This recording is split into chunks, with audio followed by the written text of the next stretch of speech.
There's over 160 people registered for this morning, so we'll see how many people end up joining us. But I think we better get underway. My name's Scott. I'm from Google. Just a reminder, for those of you that've been on with us before, you know the drill. There's two different audiences, actually three different audiences on the call today. Most of the folks joining today will be members of the GDG AI for Science, which is an external group, folks that are interested in using AI technologies in their research. But we also have many members of what we call the Science Catalyst community, which is an internal group within Google full of Googlers who are interested in supporting the use of AI in science. And then there's a third group. This is a co-hosted session. There are also members of other GDG groups dialing into the call this morning. This call is co-hosted with GDG Sydney, GDG Cloud Sydney, GDG Auckland, GDG Wellington, and GDG Melbourne. So a few different folks on the call this morning. I'm just going to hand straight over to Walter Reade, who's a member of the Kaggle team and the Kaggle competitions team. Thank you so much, Walter, for joining us. Walter's going to be walking us through not just the Kaggle platform, but in particular, the use of the Kaggle platform for crowdsourcing in science. Walter, over to you. Yeah, awesome. Thank you very much. I am going to present, and it's end of the day for me, so that music was very inspirational. Helped. Yeah, some good Australian music. Actually, just while you're loading up your slides, Walter, I will just say we made the call because we don't have a massive group this morning. We thought we'd keep this session a little bit more interactive. And so everyone's got full interactive features. So if you want to ask a question, you can come off mute or you can use the chat bar. We'll see how that goes. If it gets a bit overwhelming, we might change tack, but I think that should work for this morning. And everyone always asks the question, so I'll just answer it now. The call is being recorded and the recording will be available on the GDG page, normally within 24 to 48 hours. Cool. Over to you, Walter. All right, thanks a lot, Scott. So I'm Walter Reade. I am a data scientist on the Kaggle team. I've been on the Kaggle team for 8 years now, and it's just absolutely a lot of fun. I live in Northeast Wisconsin. I've never been to Australia. I thought, well, maybe if I take an antipole, let's see how close I get. And so the orange dot, so the red dot is where I live. Orange dot is the antipole. And I thought, oh, that's kind of close. But then I kind of figured out the scale. And like, that's not too close. But that was my attempt at least the connection. Scott kind of mentioned it's not a huge group. We'll have plenty of time for questions. So if you have any questions, and I'm also, so there's actually just one thing that I want you to take out of this, out of everything I'm going to show you, and it'll be very explicit on the last slide, so you don't have to worry about catching it. But I really want you to catch a vision of doing open source science in AI and machine learning on Kaggle. I use Kaggle because, right, Kaggle is where I work, and Kaggle is one of the dominant places that you can do open source competitions. But I really mean any platform where you get a bunch of diverse people together working on a problem, kind of in a competitive spirit, because it can drive some great things. So I'm going to give you my background, and this is kind of, so I think, right, everyone is cursed 30 years from now. You look back at when you were younger and you realize you were kind of a dork back then. But I want to show you some of this history just because there's some, I think, interesting points to be made. One of it's just in my lifetime that just how much of things have changed, and we can anticipate things are going to change. So that's me, but it's not my computer. I didn't have a computer, when I was that age. I had a neighbor that had a computer, and anytime I'd come back from the gym or whatever, I'd knock on my neighbor's door and say, hey, can I use your computer? So, eventually, this is kind of a funny thing. They just gave me a key to their house so I could go and use their computer. I got my first computer in 1983. It was a Timex Sinclair, and yes, that is the Timex company that makes the watches. They tried to get into the computers, and it didn't work out really well. But it had 2 kilobytes of RAM, and I upgraded it to 16 kilobytes of RAM. And it's just kind of crazy to think just how far and how much better computational resources have developed over the years. I programmed in BASIC. I took some Pascal, and then I went to school. I'm a chemical engineer, so that's my background. I have 3 degrees in chemical engineering. Learned Fortran 77. I'll tell you a funny little story about that on the next slide. And yeah, again, Fortran 77, Fortran 90, and then some MATLAB. So I did my master's in heterogeneous combustion. So this is a very practical thing. This coal combustion in the 90s was kind of an important problem. Obviously now we're trying to move away from that. But the idea, if you have like 100 micron coal particle, as it burns, the structure changes, the pores change, so the reactivity changes and the diffusion of oxygen. So how can you model that? So it's kind of a neat thing for me. It was experimental as well as doing some computer modeling. Then I did my PhD. I was again interested in this problem of small particles. I was very interested in combustion, so this was more along the lines of what happens when you have particles moving in this turbulent fluid. But I was interested in what happens when they coagulate. So you can imagine in clouds, right? You have droplets in turbulent processes, and so you have the droplets colliding and coagulating, and that does some really interesting things to particle size distributions. And so that was my PhD. Now, again, the one thing I want to mention is at that time, so this was the 90s, I got a $10,000 grant for my lab work. I say lab work, but it was all computational simulations. And I spent that entire $10,000 to upgrade my workstation to 256 megabytes of RAM. So that cost $10,000 in the 90s. So the funny thing is, I started programming in Fortran 77, and then about that time, Fortran 90 came along. Now, if anyone has ever seen Fortran 77, it goes back to the punch card days, and you had to start every line. I think it was the 7th or 8th column, just because again, hailed to the punch card days, and then Fortran 90 kind of deshackled. You didn't have to worry about where you could just write your code wherever, and you can make it aesthetically pleasing, and you can indent and make it readable. So I find it hugely ironic that most of us use Python now, so we're reshackled to indentation in our code, but that's okay. And then after school, I went into industry, and I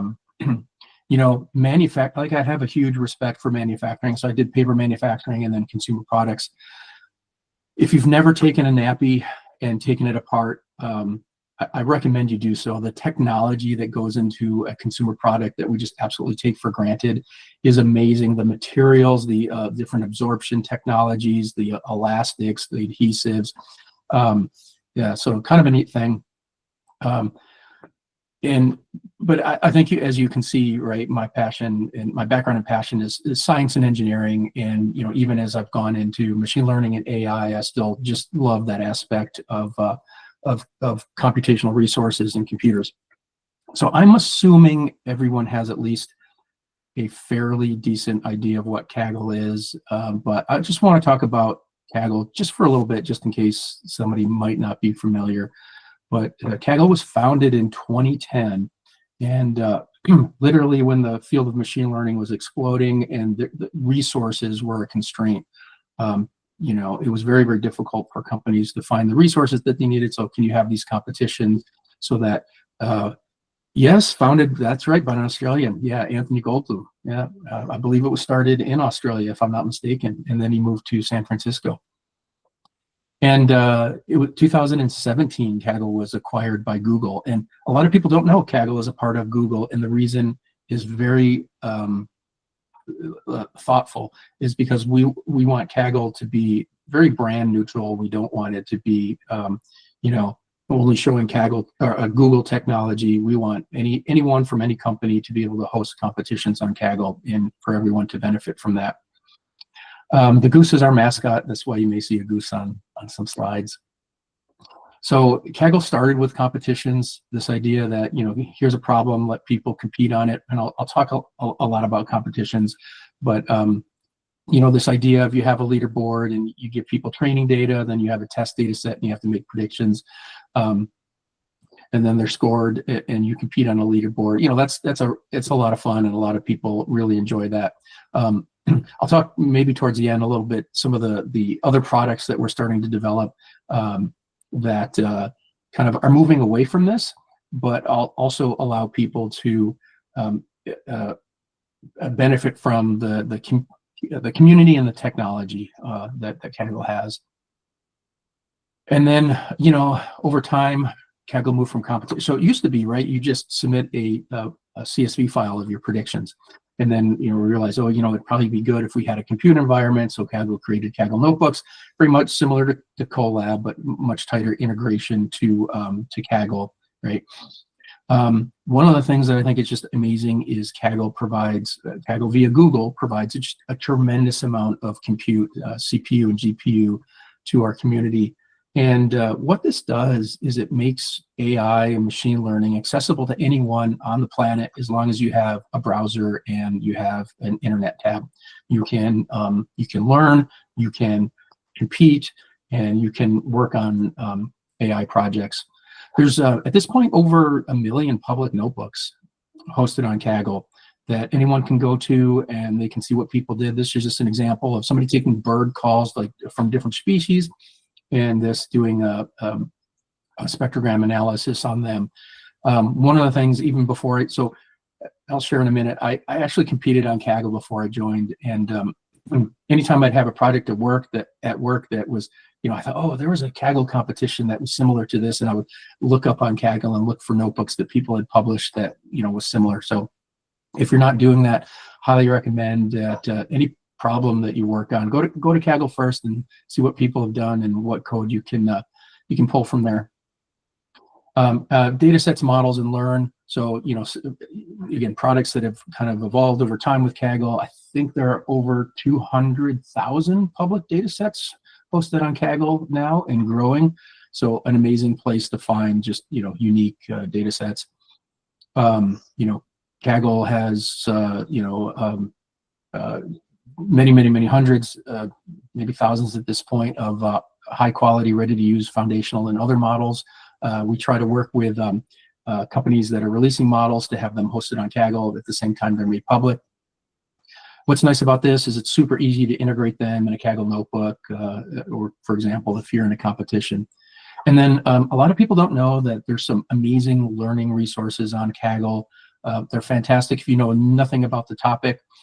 They're fantastic if you just want to brush up. In my opinion, right, so there's some courses that are just too slow and boring. This one's the right balance of give you a little bit of information, give you a notebook, like you write the code to do what you need to do, and then you learn the next piece. So I think they're very high quality, and, you know, something like, oh, I don't know nothing about geospatial machine learning. There's a Kaggle Learn course on that. And then the Kaggle community, this is the strength of Kaggle, and it's really hard to do it justice. So I'm just going to talk briefly. We have over 20 million registered users. You know, in our competitions, like when we have a competition, we'll have competitors from 70 different countries, you know, plus or minus, that compete.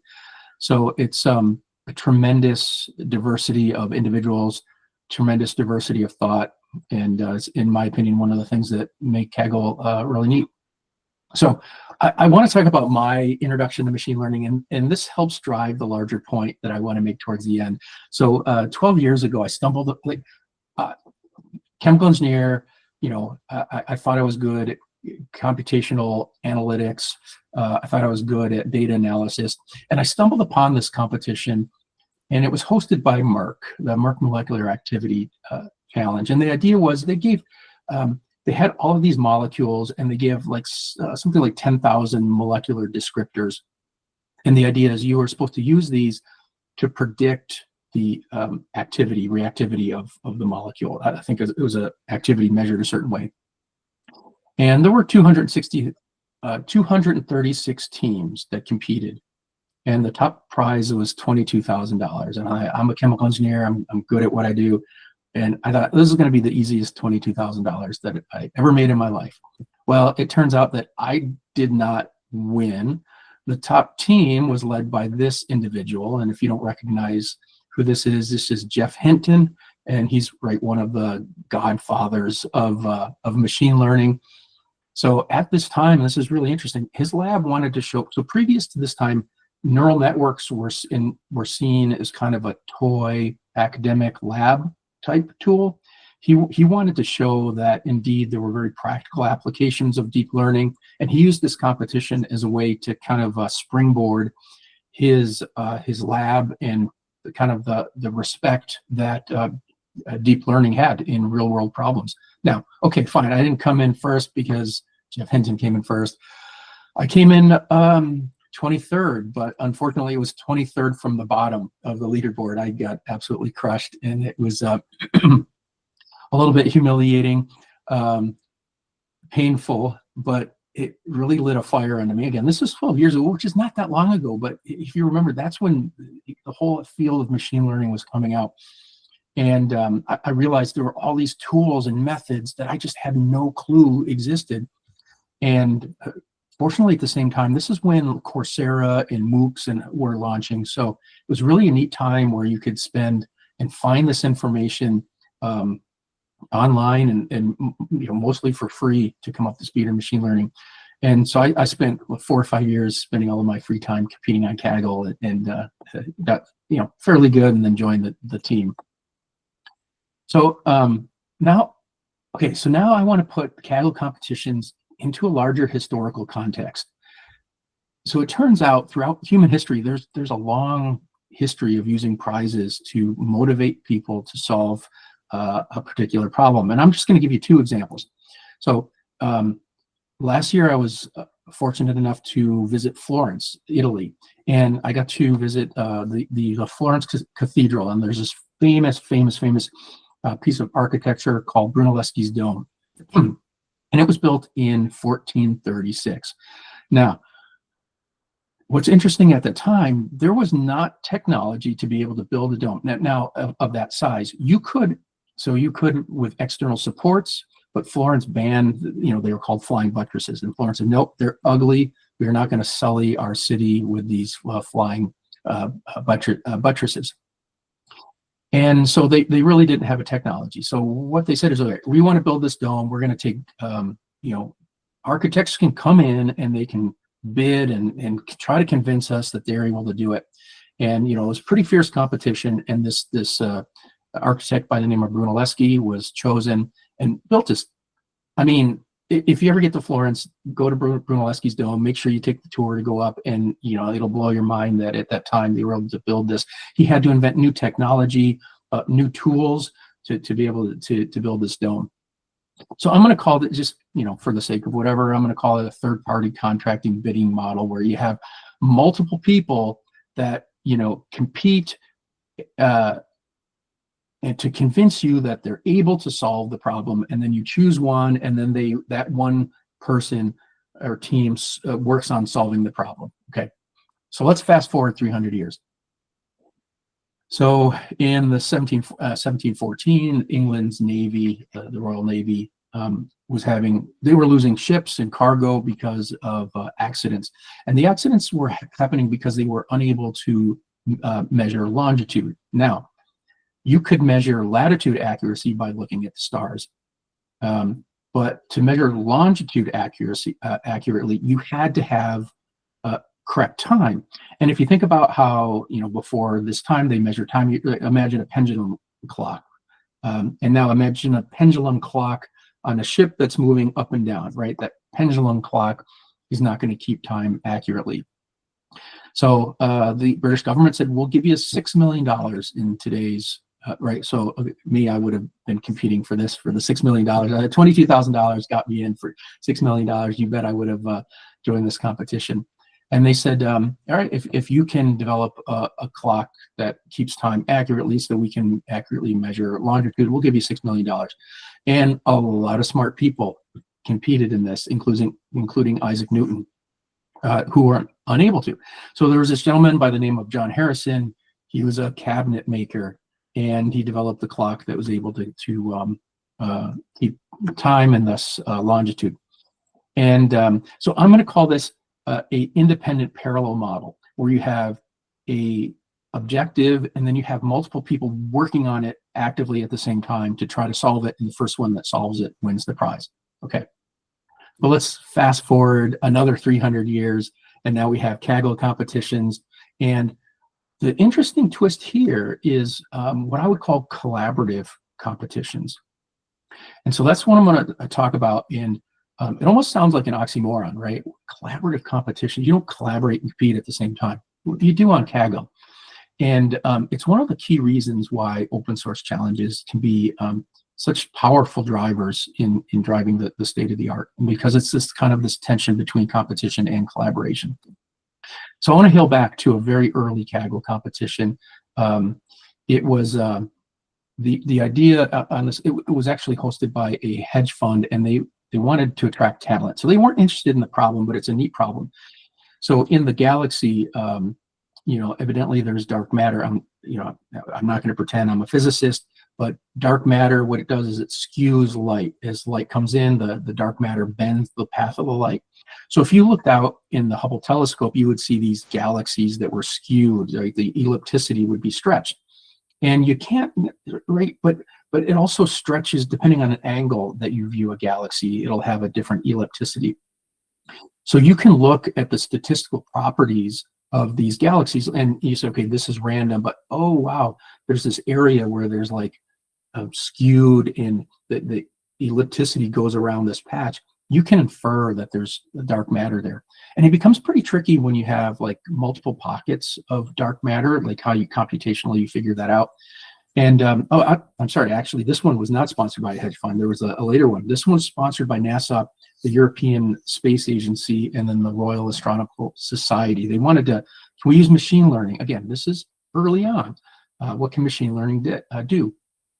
So they held a competition, and within the first week, a Ph.D. student in glaciology from Cambridge, his name was Martin O'Leary, and he beat the state of the art. So all of the physicists working in their labs and in their departments, PhD student in glaciology, in 1 week goes and beats the state of the art. Now, what was, I mean, the organizers were so excited and they were so blown away. Like while the competition was running, there was actually a press release on the White House science blog that said the world's brightest physicists have been working for decades on solving one of the great unifying problems of our universe.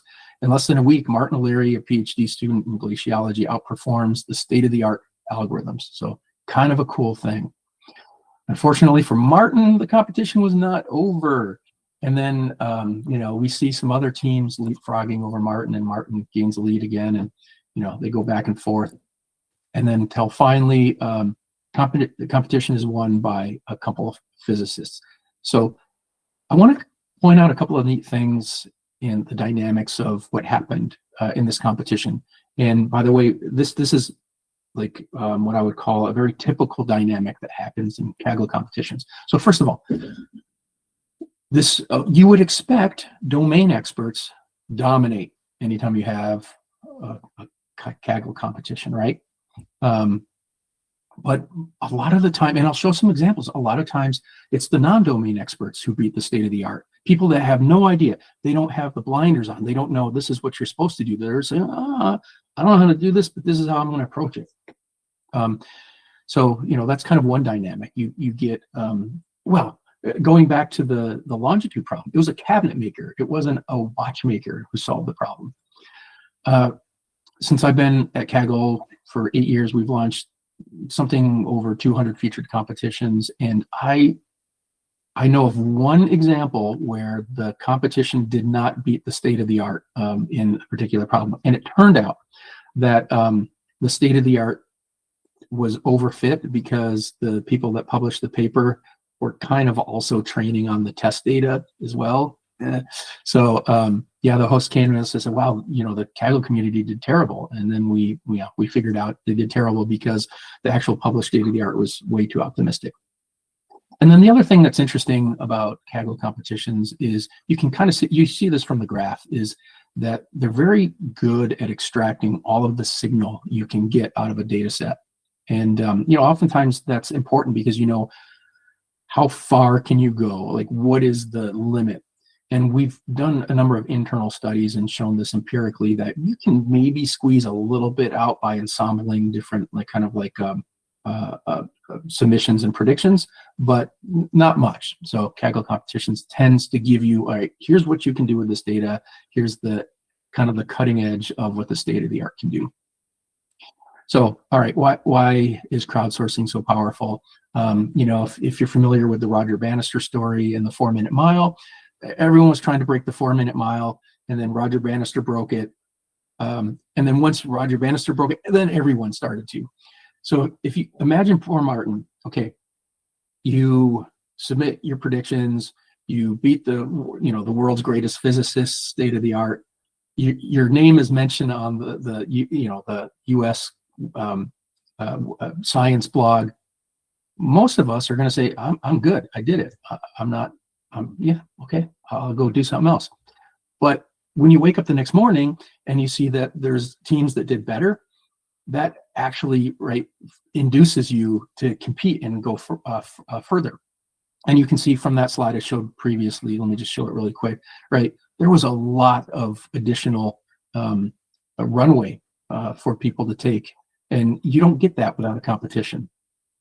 The other reason is you tap into a much broader pool of individuals, people who think differently, people that don't have blinders, people that know the literature. And when you have more people working on different ideas, you're just going to have better results. You also have people that tap into different computational resources. You have the people with this 256 megabyte supercomputers that I did in the 90s. I think my PC probably still has 256 megabytes. Probably should upgrade that. And yeah, so we have people in competitions that just have 8 NVIDIA A100s laying around, and they're able to use that. So you kind of get this distributed computation across the globe. So the other thing is people with different people in the domain tend to do things that people in the domain tend to do. If you're not in a domain, you don't have those blinders, and you can just say, all right, I'm going to approach this with completely fresh eyes. Here's the data. Let me think about what I can do to transform it and to model it. So they don't know what's supposed to work. They also don't know what's supposed to not work. One of the things that we say within Kaggle is the leaderboard doesn't lie. I can't tell you how many times when I was a competitor, I read a paper, this is supposed to help, this is supposed to improve, and I would do it and it wouldn't help me on the leaderboard. The leaderboard is by far the most empirical validator in terms of what works and what doesn't work. And then this idea of the collaborative competition. Now, it's so counterintuitive, but we realize that most Kagglers are playing to learn instead of playing to win. Yes, when I competed on my first Kaggle competition, I wanted that $22,000 top prize, but I quickly realized that, okay, I need to compete so that I can learn something and then I can get better. And then I did that over a number of iterations before I got, towards the top of the leaderboard. And because of that, because most people want to learn, they're much more open to collaboration. And they will, during a competition, they will say, I tried this, it didn't work. Or, hey, I found this data. I'm going to make it available for everyone who wants to use it, to include in their models. So it's really an amazing dynamic. And one of the things, in my opinion, that makes open source competitions so powerful. And by the way, yeah, let me just go back to that. The Netflix prize is kind of the canonical open source machine learning competition that launched the whole genre. But I want to point out that was not an open, collaborative, iterative competition. It was more along the lines of the 1700s build a better clock. You had teams that had the data, they all went in their labs and worked independently. They weren't really sure who was scoring what. They had a leaderboard that was refreshed every once in a while, but there wasn't this sharing across teams. So Kaggle has this really interesting dynamic where you have a problem, you have independent attempts, we evaluate them and rank them, and then people share their successes and their failures. And this happens real time during the course of the competition. And what you get at the end is a new baseline for the field, a new state of the art. So I want to talk, and I'll probably go through this. I'll probably skip a few slides. I just want to give you an idea of in depth on one competition. I think one of the ones I think is the more interesting one. And then I just want to really give you a top level view of the many, many, many different science related competitions that we've run on Kaggle. So in 2020, we were approached by a lab in Stanford, and they were very interested in developing mRNA vaccines. And they came to us and said, hey, one of the things that's a challenge with these vaccines is they degrade very, very quickly. They have a very low shelf life. What we want to be able to do is we want to be able to develop these mRNA vaccines that can actually be shipped somewhere and be used. And the competition ended up being this, what I'll call a dual crowdsource setup, and I'll explain this. So the other thing that's kind of interesting, I'll note, this is right at the start of the pandemic. They came to us and said, we need to launch this in 3 weeks. Our lead time is usually 3 months. And we worked very, very closely, and again, because of the urgency, and we were able to launch this because they needed the results 4 weeks later, right, to have any chance of having these vaccines be a viable alternative. But it's dual crowdsource, and this is like so cool. So the group at Stanford have a platform called Eterna. And what Eterna allows you to do is it allows you to build molecules, right? It's like a little video game where you can build molecules. And then there are models that will tell you certain properties of that molecule. So for example, you can try to build a molecule that is very thermostable. And then you can move some things around and you can see in real time, what is my thermostability score doing? So what they did is they told the Eterna players, which is kind of a disjoint group of people from Kaggle. They said, we want you to develop RNA sequences that are resistant to degradation.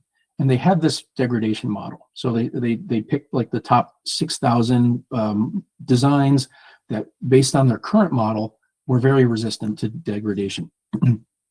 Then they actually built those molecules in the lab and measured the reactivity, okay? And then they gave this data, right? Now we have real lab data, so gave it to Kagglers and say, okay, now you have this data, build us a better degradation model. And so what happened, I guess the punchline is you see on this graph, let's see what can here. So this is kind of plotting the public leaderboard score and the private score. This is the important score. Like this is the final score that models were ranked. And these red and yellow dots, these were the state of the art in terms of what the best degradation models, the models that the Stanford lab were using. And you can see how much, okay, and this dot down here is the experimental error. In other words, you know, this is theoretically the best you could do, and you can't measure anything below that. So one thing that's, so this little dot right here, that's the best model, and it improved by a factor about 25% more predictive in terms of degradation. The other thing that's really interesting, during the competition, somebody shared, they said, oh, here's my model, I'm just going to share it. Everyone else can use it and they can build upon that. Again, this idea, competitive, but we are in a pandemic and people cared less about their ranking on the Kaggle leaderboard and they cared more about helping science. Yeah, I just want to know, so 25% improvement made a huge difference in their ability to then design more stable RNA molecules. And these models that were developed during the Kaggle competition are actively right now being used in the development of medicines. And the other thing that's interesting about this competition is the top 3 teams, none of them had a biology or microbiology background. These were all people that just knew machine learning and thought, okay, how do I solve this problem given this data? The 4th place team had a bioinformatics expert on it. Yeah, so this, I'm going to go through these really, really quickly because just to give you a spattering. This is a neutrinos in deep ice. So South Pole, they have these detectors and they say, okay, you know, we want to be able to predict and capture when a neutrino goes through. What I found really interesting about this is they run it on Kaggle. At that time, large language models and transformers were becoming very popular. The physicists that were doing the neutrino detection were not using transformers. Every Kaggle team that won used a transformer. So,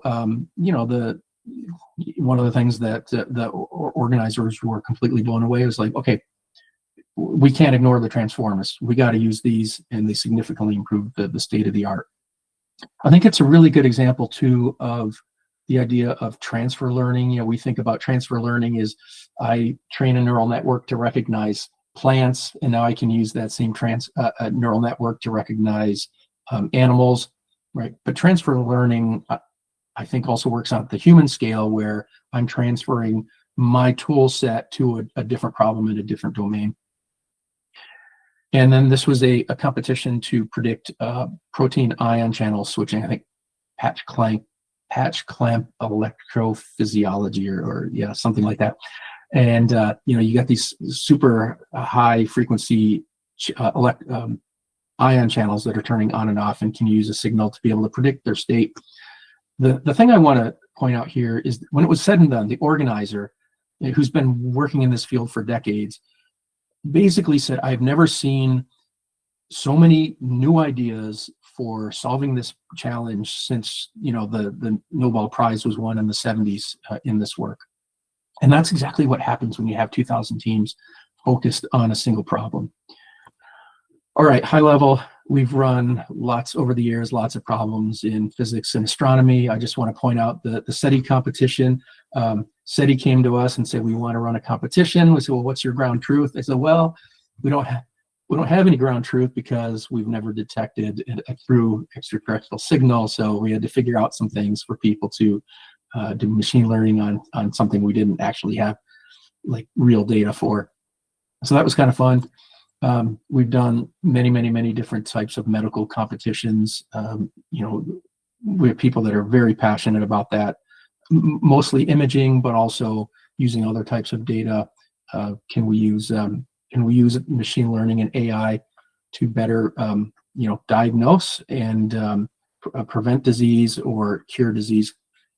One of the things that I'm proud of many things about Kaggle, but Kaggle early on did a lot of work with one of their competitions to help detect diabetic retinopathy using cell phone camera images, which made it much easier and low cost for countries that struggle to get medical care to their rural populations. Diabetic retinopathy, by the way, it causes blindness. It's a diabetic response. And so it's one of these things, if you can catch it early, you can prevent the blindness. Really neat. So lots of medical, lots of molecular biology. I won't go through all of those. And then biology too. And I'm going to spend a minute talking about this because I think it's really cool. So my favorite competition in the biology space was Happy Whale. So this group of 3 people out of California, and they're just super passionate about whales. And what they do is they crowdsource. If you're a whale watcher, you take a picture, right? Everyone wants to take a picture of the whale's fluke, the tail.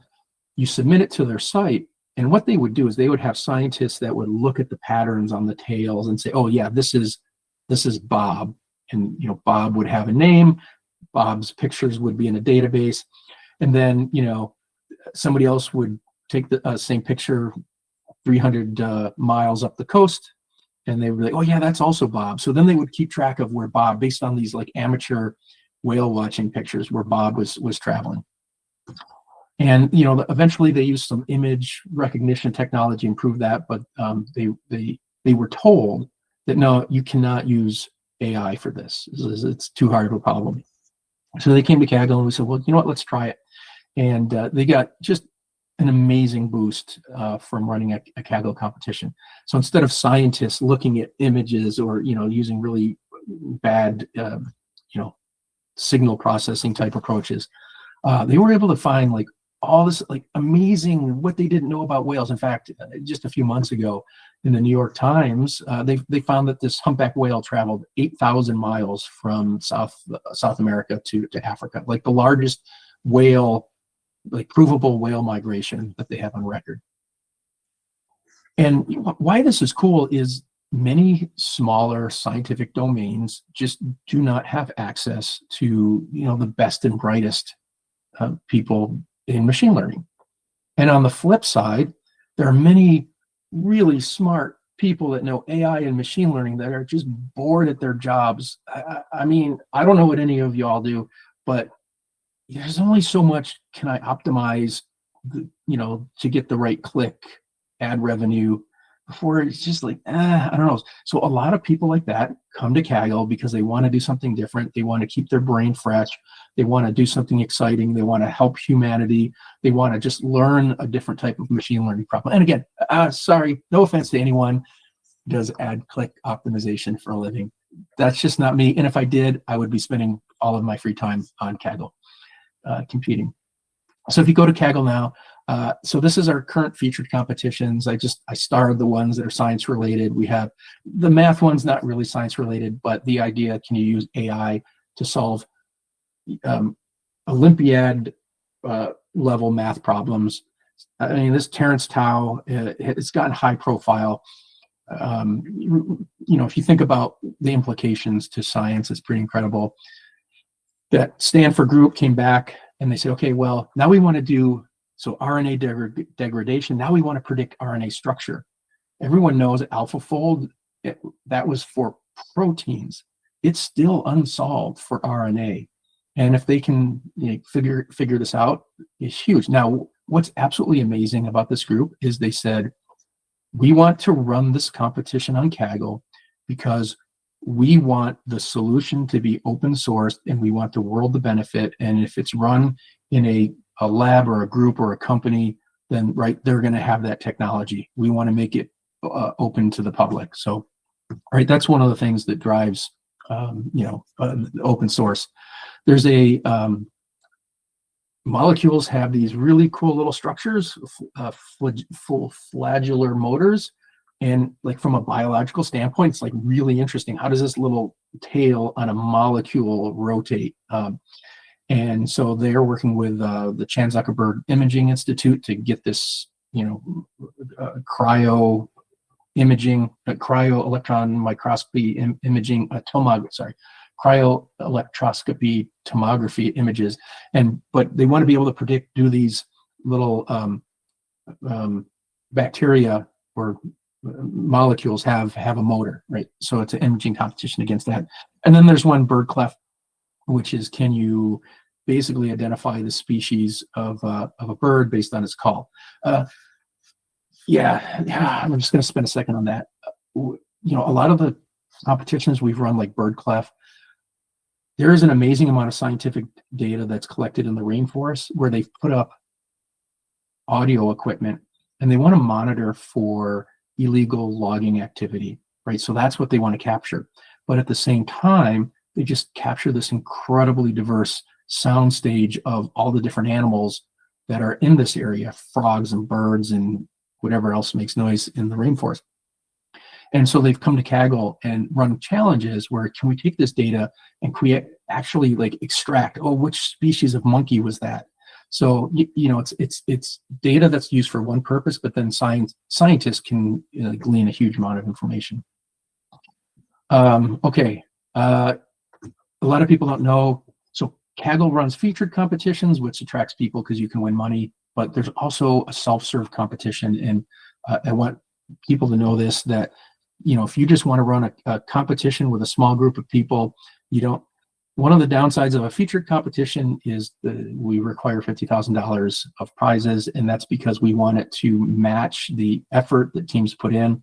But there's so many long tail of interesting problems. So, we currently have competitions running for Clef conference, different types of recognition of plants and animals and geo and whatnot. And then we spotlight these so that people can find it easier. But then even after that, there's this huge, amazing number of Kaggle community competitions. In fact, we have more people that submit to community competitions than submit to our main featured competitions at this point. I started a couple of them. One is geology, is basically predicting a 1D layer sequences and a geographic structure. And then this molecular one is looking at, can you extract molecular features? But it's like a small data problem. So they want to predict photostability based on just the limited amount of features. And then the last one on the lower right, I think it's one of the unsolved problems of science is why don't my dishes come clean when they come out of the dishwasher? So I don't know, if you have some free time, try to improve your the clean plate clean, not clean, because I think it could literally change the world. All right, let me just talk about some challenges.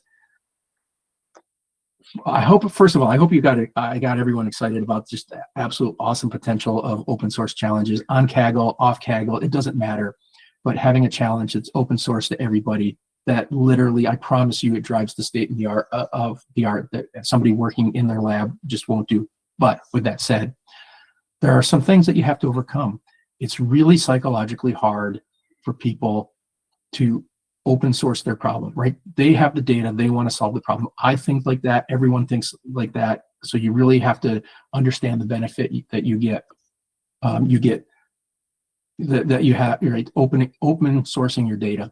So that's often a problem we have getting really cool science competitions on Kaggle. You know, oftentimes winning solutions aren't super elegant or clean. They use what works.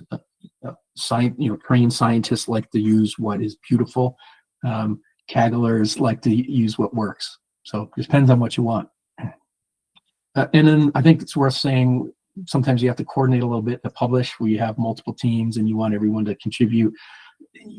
Kagglers like to compete, and then as soon as the competition ends, they like to go to the next competition. So, you know, but I'll show you in a minute, there's many competitions that have come out of Kaggle competitions. Publications that have come out of Kaggle competitions. Another key thing to think about is private data is mandatory. You can't take public data, right? If the labels are available, even if you say, hey, please don't cheat and look up the answers, you can never guarantee that somebody didn't cheat, that somebody didn't train their model on the test labels. So sometimes that rules out, right? There's a lot of physics type problems where all of the data, this is like part of the pipeline is they make the data public. You need private data. There's compute considerations, particularly on the large side, right? SETI captures just a redonkulous amount of radio telescope data. And yeah, you can't give a normal person 200 terabytes of data and say build a machine learning model out of this. So you kind of really have to right size your problem. So it's large enough that it has signal, but it's not so large that, you know, normal people can't run it on, you know, accessible equipment. And then leakage. You know, if you're in a lab and you have data and there's some way to exploit data leakage, and what I mean by data leakage, if you're not familiar with that, it's kind of a way to cheat on the answer that you wouldn't have in real life. And I'll give you an example. So when we ran the Happy Whale competition, they say, oh, this is fantastic. Let's open it up to multiple species of whales and multiple species of dolphins. And we had 26 different collaborators from different groups sharing data. And what I found is that some of the collaborators actually had the label, the answer, in the EXIF metadata of the image, right? And if I hadn't extracted that and removed it before we gave competitors the data, they could simply look at the image and look at what that EXIF tag said, and then they would have the answer. So anything like that, you wouldn't exploit it if you were just working on your own problem, but as soon as you launch it to the public, it becomes, you know, risky. So lots of publications that come out of Kaggle competitions that should never be like, I don't want to open source because it's harder to publish. Nah, you know, amazing publications.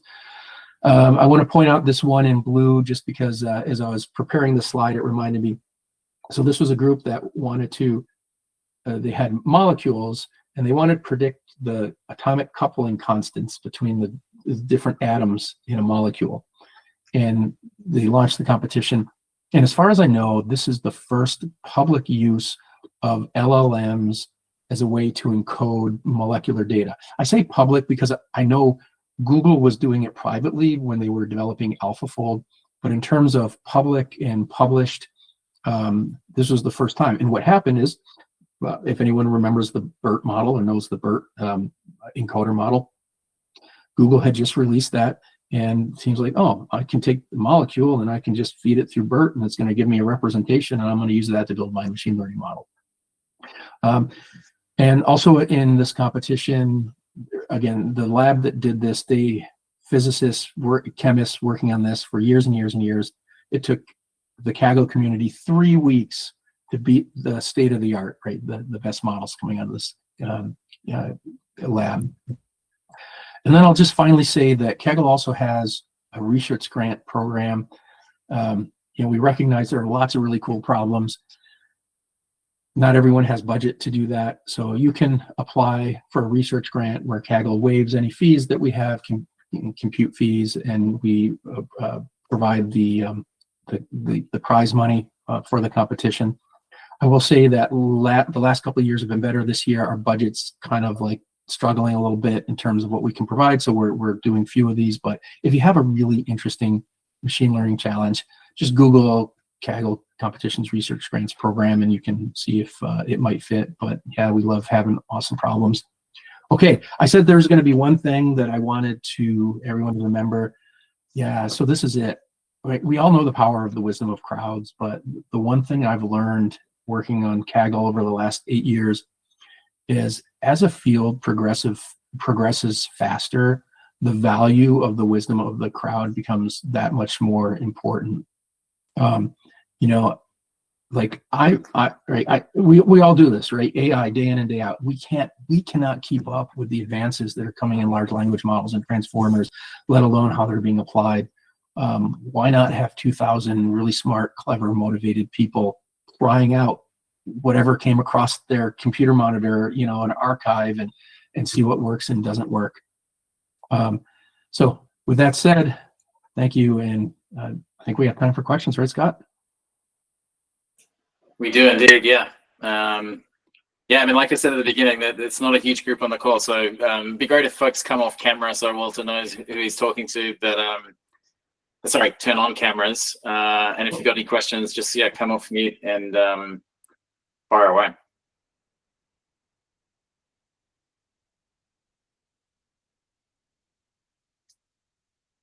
And while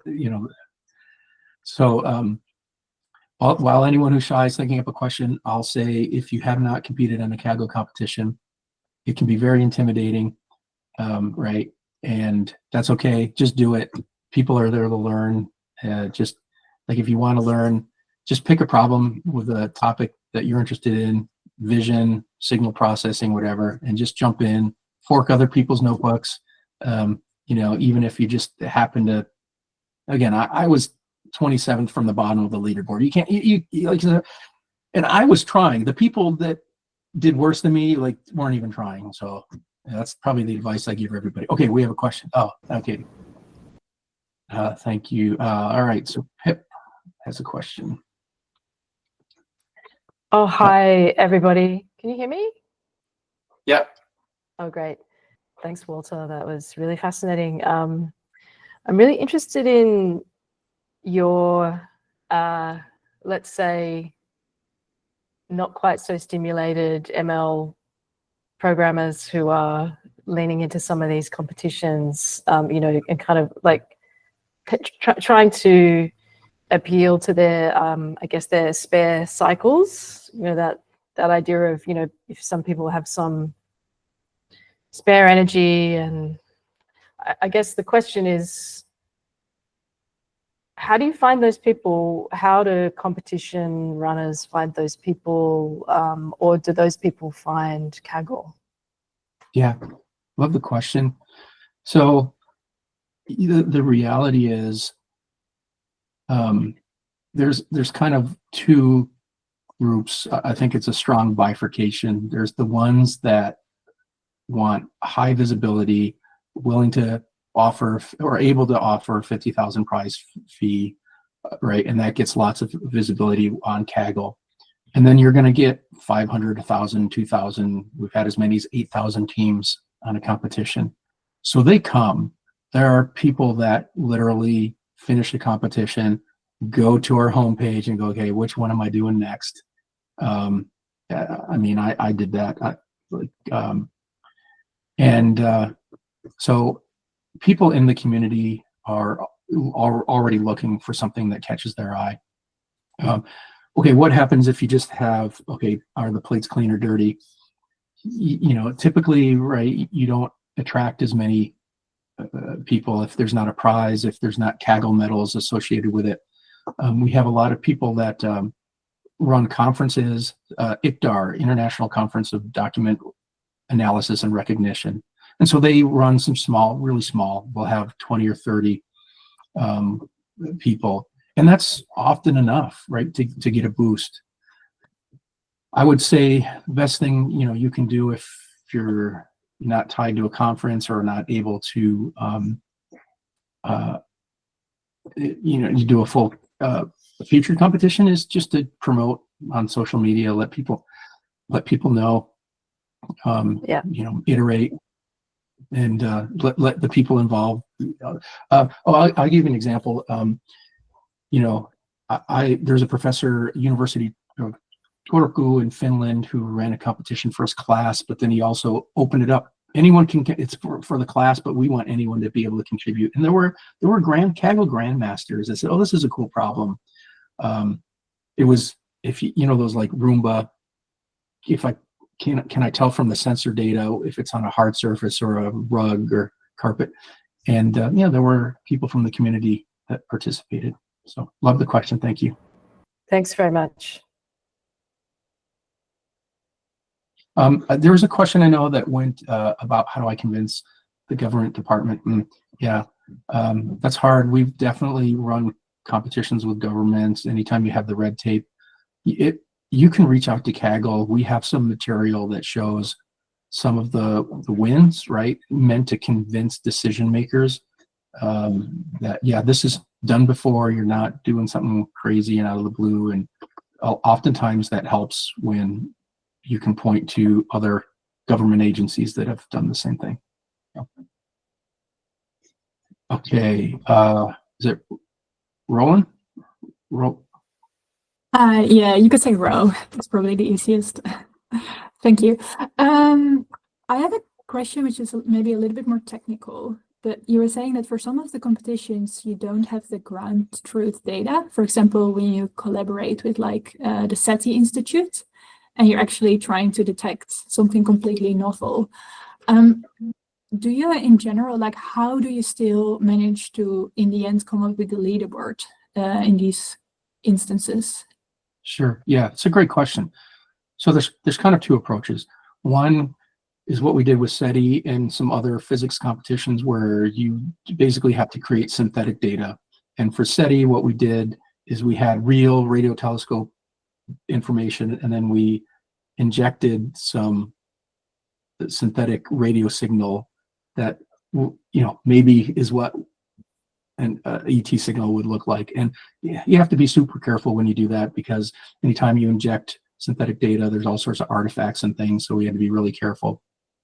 The other thing is Kaggle also has, they're not nearly as popular, but they have a type of competition called a analytics competition. And what that is the host gives a data set, and the NFL, National Football League, has done this. They say, here's video and plays and data. We want you to develop rules. We want people to come up with rules that would help protect the punter. And so there's no leaderboard. But what competitors do is they take the data, they analyze it, they write up a document, and they send that to the host. The host then has a rubric where they, you know, look at creativity, where they look at, you know, effectiveness and whatnot, and then they, you know, manually grade these, and then they pick the teams that scored the highest. So that's a good way. If you don't know, like I don't even know how to do this or model this, or, you know, what's the objective function, the analytics competition format is a way that solves that. Yeah, great. That's interesting to know. Thank you. Thanks, Rob. David. Yeah, I'll just be quick since I just noticed the time, but fantastic presentation, Walter. Do you have any guidance on what types of what features of a competition, if you put up a Kaggle problem, are generally more attractive to the active Kaggle community? Like, are there any standout features that really get people buzzing, apart from obviously putting a big prize, but outside of prize money, what is it that really gets people's interest? Kagglers love tabular data. So if you need, this is a good rule of thumb. If you need GPUs, you just automatically rule out some people because they don't know deep learning, because they don't have their own access to GPU machines. But yeah, tabular data, time series data. Anytime we do like a forecasting with a financial institution, hugely popular. After that, then it's just it varies. It depends. The larger the data set, the fewer participants. We had a competition we ran with the YouTube video understanding, and it was like 1.2 terabytes. I think we had a couple hundred teams. So. Okay. Great question. And Alan.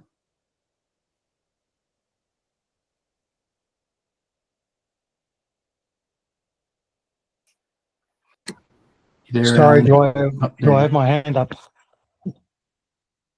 Yep, you have your hand up. Sorry, you have to ask a question now. Yeah, no, I didn't actually have a question, but I wanted to say thanks for a great presentation. It's I of course knew of Kaggle but have never partaken, and it's a great reminder that it's out there, and for us to get involved a lot more in using it, because it's obviously a great platform in many ways in this space. Yeah, it's a great way to find inspiration, see what others have done. And again, it's just, in my opinion, so neat that there's a community of so many people that want to utilize their skills to do good things, whether or not they win or don't, right? They care about science, they care about technology, and what can they do to contribute in that little way. So it's a really neat thing. So thank you. Yeah, I did my Ph.D. sort of in ecology, but using citizen science. So this has, many commonalities, which I guess I put in some comments there about advertising and marketing your particular project has a huge effect on participation. And we were lucky enough to get, quite a lot of media coverage when we rolled out, which was great. Yeah, that's awesome. We actually had a host that it was recognizing clouds from space, and they not a cloud or not, but it was like they wanted to classify the structure. Was it like grainy or fluffy, or I forget the exact labels, but they kind of crowdsourced the labels. They had all these images, and they crowdsourced it to a university group where people just use the platform, and they use that to get all of their labels. And then that's what they use for the Kaggle competition. So there's multiple ways, right? You can crowdsource and do citizen science. One is the collecting data, second is labeling the data, and then the third is building models on top of that data.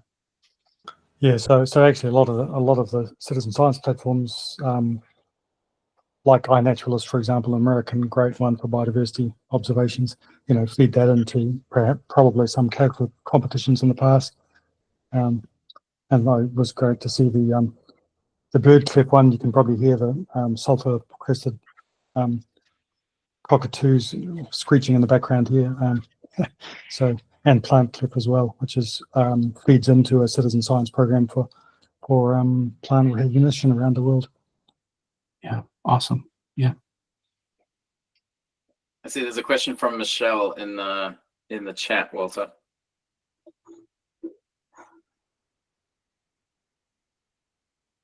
Oh yeah, I love that. So we run competitions, yearly with WIDS, Women in Data Science. We run Cornell has a breakthrough tech group where it's people that are under represented within the machine learning community. So they have workshops, and as part of the workshops, they learn AI. They have a project, and then they do a Kaggle competition. So it's just for the group, a few hundred people, but they're able just to compete. So yeah, so there's there's a lot of ways. And if you have a larger group like that, a few hundred people, we're happy to help you get set up. A lot of our competitions are clonable. I don't want to say, we have many competitions where you can just literally create a clone, it resets the leaderboard, you can invite 10 friends, and you can just compete within that small environment, right? So you don't, again, trust me, I remember it's super intimidating to have all these experts and competing on the same leaderboard, but there are ways that you can do it. Yeah, and I say, yeah, just reach out. We absolutely love outreach programs. We do, you know, work pro bono just to help things get started and to launch, and reach out to Kaggle support and just say that you talk to me and you want more information. Or wait, my email's on the slide. Just reach out to me. Yeah.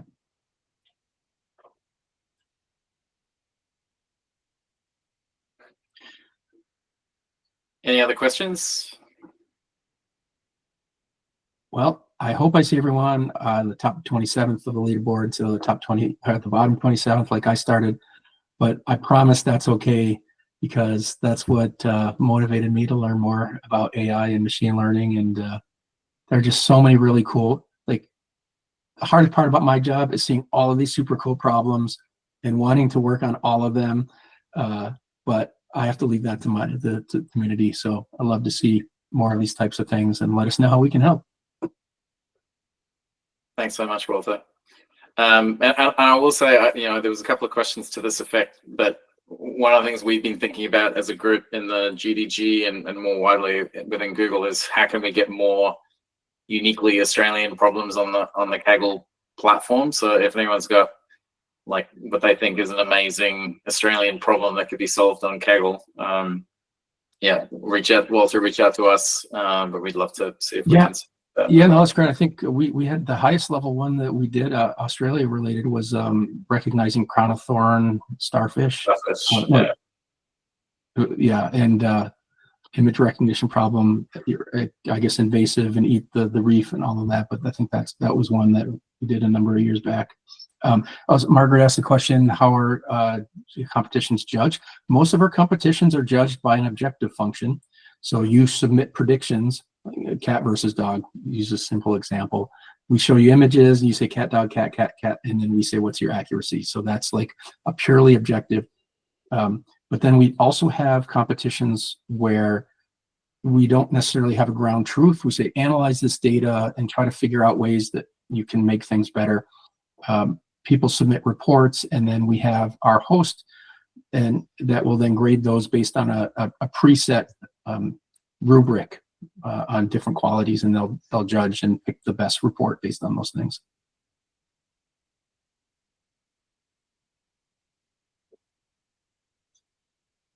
Cool. Well, if there's no other questions, I think we can wrap up and give everyone a couple of minutes back. Thank you so much again, Walter. I found that, you know, again, a few people made the comments in the chat, but even the history lesson up front was fascinating. This whole idea of you know, the magic that comes from cross-disciplinary collaboration, and then, you know, the information about Kaggle itself was great. So thank you so much for giving us your time. Yeah, you bet. I'm excited to see what's going to happen in the next 300 years, but that's going to have to be somebody else. Yeah. Awesome. Well, thank you, everyone. And again, the recording and the slides will be available. Oh, actually, Walter, if you're okay to share the slides with me, we can post that on the GDG page as well. And it will all go up within normally 24 hours. I'm good. Thanks, everyone. Bye-bye.